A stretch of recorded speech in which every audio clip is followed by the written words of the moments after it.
definitely the toughest interview to get in this whole series, despite all the big stars and despite all of the breadth of people that we tried to get for the series. Aditya Chopra was the hardest to get because, as you know, like as you say, he's extremely private and reclusive, not interested in talking, and waxing poetic about his life and his career. But the one thing that really, I think moves him is his respect for his father. Hi, this is Smriti Mundhra. I'm the director of The Romantics, and you're watching peepingmoon.com.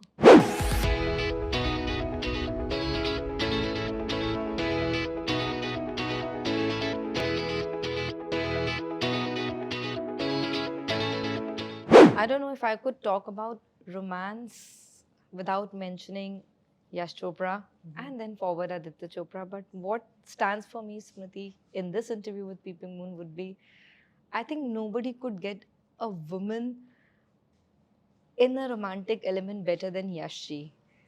And somehow it's befitting that it's you who's bringing the legacy of romance to the audience via Netflix. Welcome. Thank you. Thank you. What exactly prompted you to come up with this idea? Because what we saw in Indian matchmaking, and of course the previous work I have of yours I have gone through, this is a complete contrast. Yet you have made sure that your South Asian communities are very well keeping in sight, and you are catering to them as well. I think part of what motivates me as a storyteller is to tell the stories about the things that move us as people. Of course, marriage and family and all of that is such a huge part of our lives, and about a big thing that we navigate and negotiate, as generations change.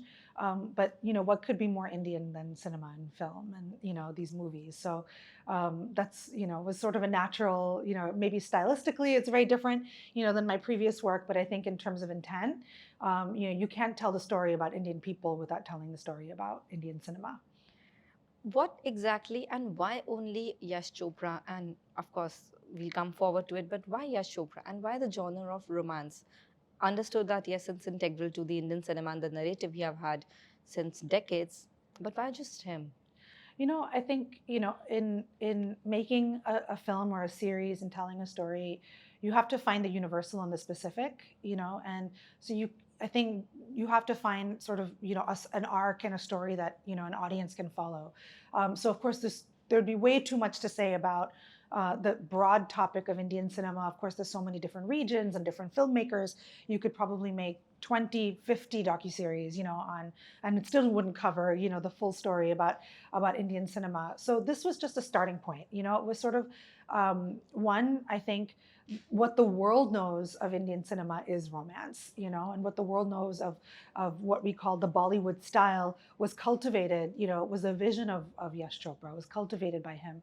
And so it seemed like a good place to start, How did you manage to get Aditya Chopra while the teaser gives us a tease that he will be sitting and doing an interview?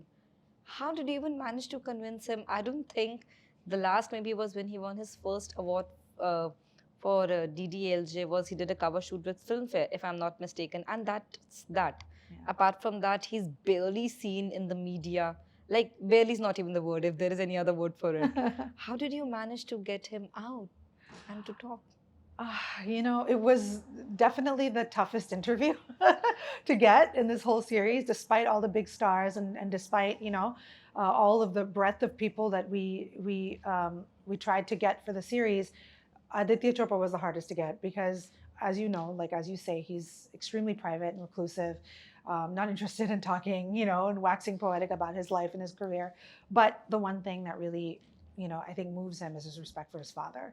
And when the studio and he kind of gave his blessing to this project and gave me access to all of the decades, of photographs and films and the material, and once it was clear that I was trying to tell the definitive story about his father and his family and the legacy his father left behind, I think he saw that story would be incomplete without his presence in some way. So, yeah. Can I ask you, like slyly, what was your pitch to Aditya Chopra? Like, Oh, my pitch to him was, let's just film this interview and we don't have to actually use it. It's your choice. It's, obviously it's under your control, whether we use it or not. And I don't have to actually use it, but my camera's here, my crew is here. Let's just film it and then you can have it for your archives.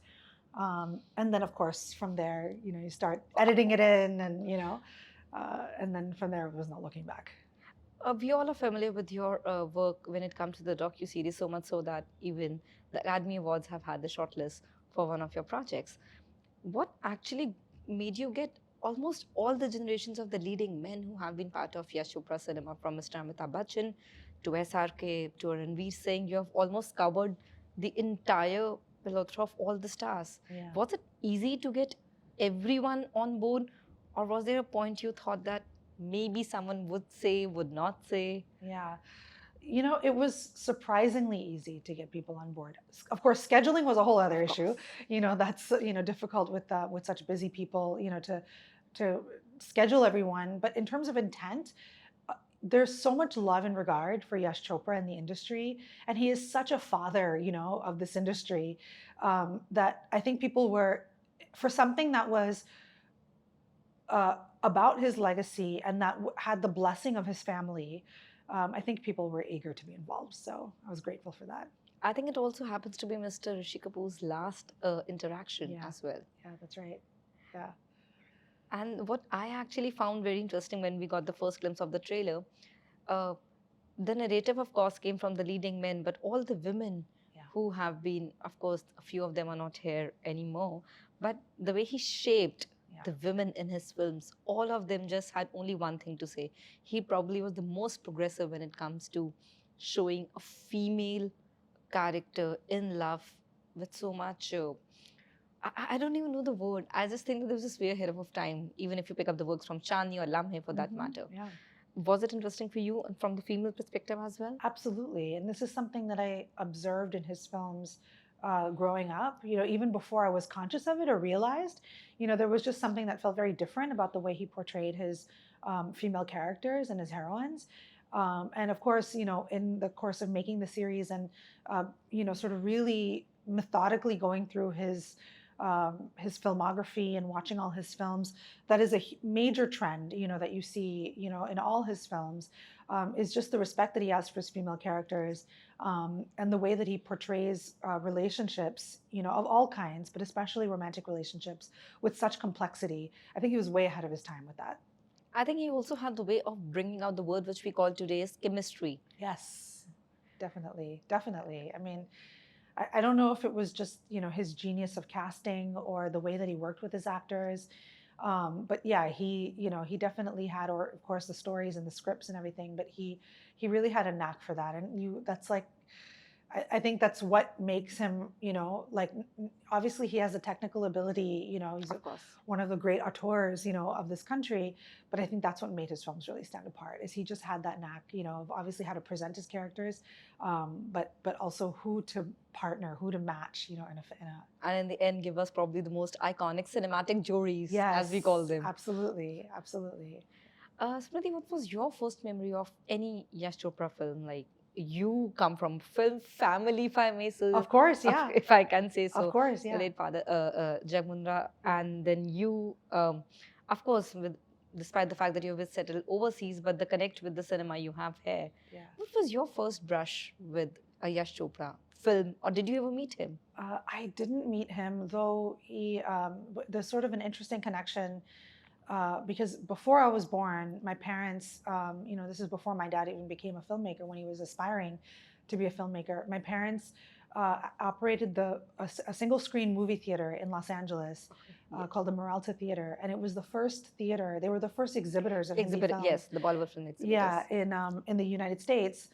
And one of the films, one of the many films that they premiered at that theater was Kabhi Kabhi. And so my dad's friendship with Yash Chopra started at that point. And, I don't think they knew each other that well, but they always had a real respect for each other and a real, affection for each other. In fact, so much, of the joy in me making this series is because the way that I see Yash Chopra, his passion for for filmmaking, and just his gregarious nature, his loving nature reminds me so much of my own father. I think they really were very similar in that way. But as far as I'm concerned, the first film of Yashji's that really made a huge impression on me was Chandani. That film, was I think it just captivated me, from like on a very visceral level when I first saw it, and of course over the years, I can unpack, why it captured me so much. But just even from at first glance, the first time I watched it, the songs and the costumes and Sridevi and that performance and everything, it was just the archetype. Agreed. I think one thing you just said in your answer only, I was going to ask you next. The songs.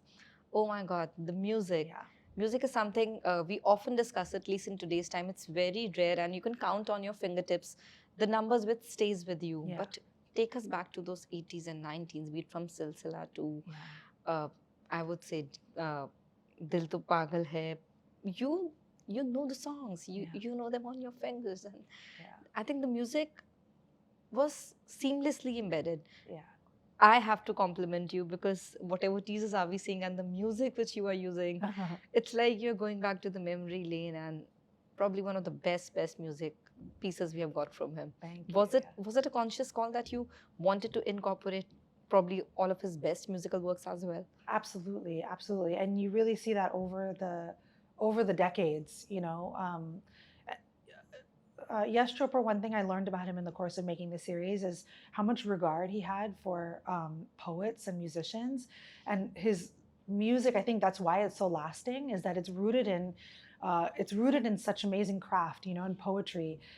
So the lyrics and the musicality and everything, it's just endured, over decades and generations. So it was just amazing to go back and revisit, all of those iconic songs and incorporate them in new and interesting ways, and to tell the story. It's definitely in the series. It's a big device, that's used to help tell the story, because you can't tell the story about Yash Raj films without telling the story about the music. Yeah, and his Pam Chopra was a huge part of that.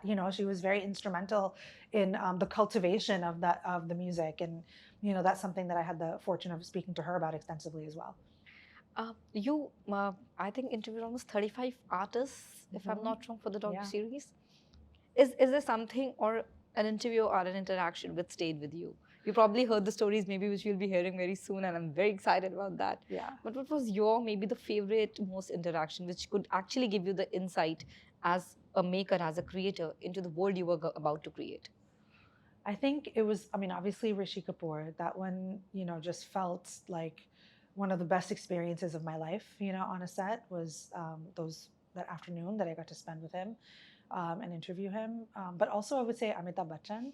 That was really memorable because he was, he's Mr. Bachchan, and he's, was like, I'm not, I'm only going to speak about Yash Chopra and my experience with Yash Chopra. And I was, wanted to dig a little deeper and ask more, get his perspective on, the industry as, one of the sort of,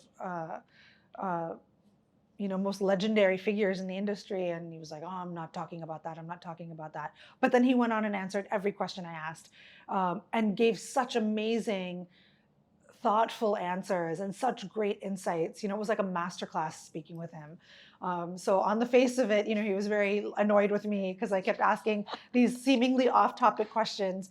But he indulged me and he gave me all the answers I looked for, and it was just incredible.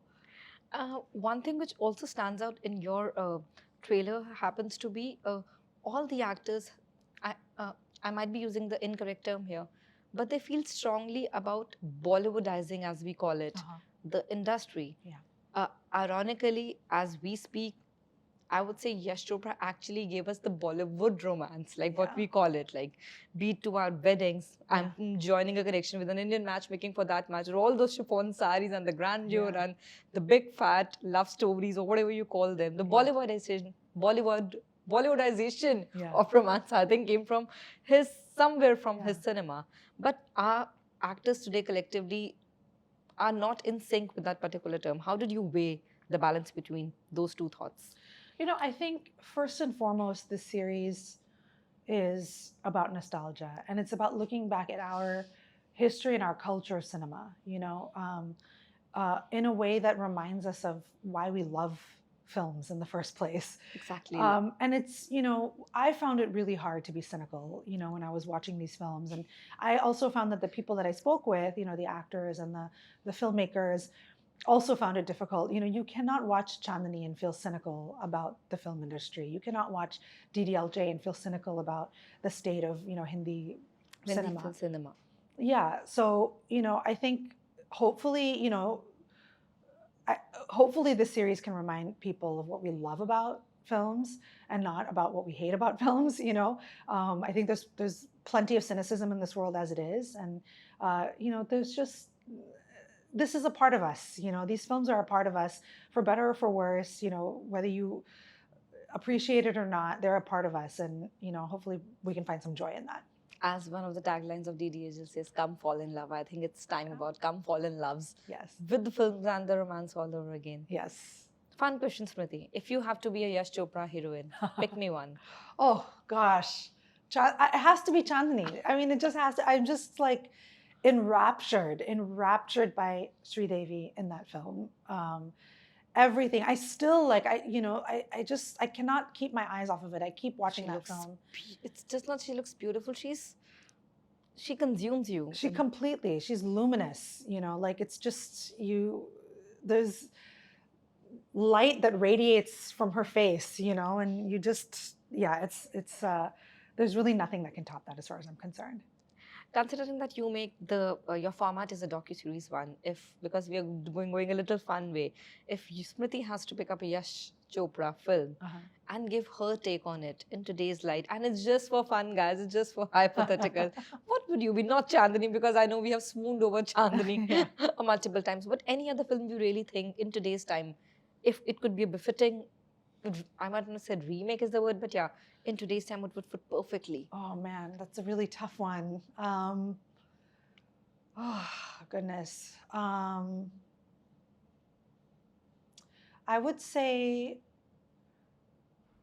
Silsila or Kabhi Kabhi. Probably Silsila. Silsila is... Yeah.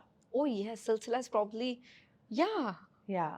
Silsila, I think, is the one that I think really stands the test of time in terms of its complex look at relationships. Exactly. Yeah. And something which is not we can shy away from, we go through in our lives, and we have seen people or maybe go through, and I think Yashji showed it with probably the most humanized way of what could also be sensitivity. Sensitivity, because normally we deal with, say, a romance outside marriage or before it, and it continuing forward in a little off-regard manner, but he gave a heart to it. Yeah, definitely. It's like he really set the bar, in terms of writing female characters. Yes, yeah. And lastly, what was the most fun fact you discovered? Fun fact about Yashi when you were done filming? You're like, I had no idea. Of course, I know he loved his food. Yeah. Like, he adored his food.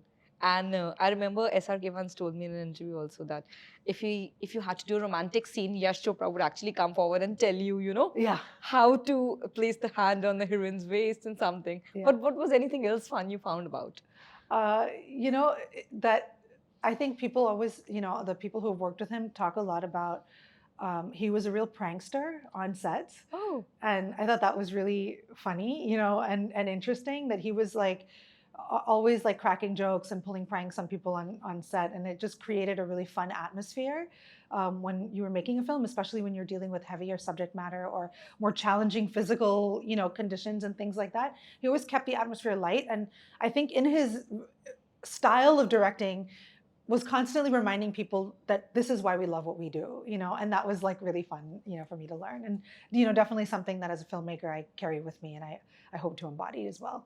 But I think thank you, because this Valentine, I think we'll finally find what made us fall in love with the term of, I would say, the Bollywood love, which I grandly and open-heartedly accepted. And thank you for bringing something which I remember, as you said, I told you, I think right before the interview, we were more excited that we will learn how does Aditya Chopra perceives romance finally. So thank you for bringing love back to us this Valentine's, and wishing you all the best. Thank you. Thank you so much.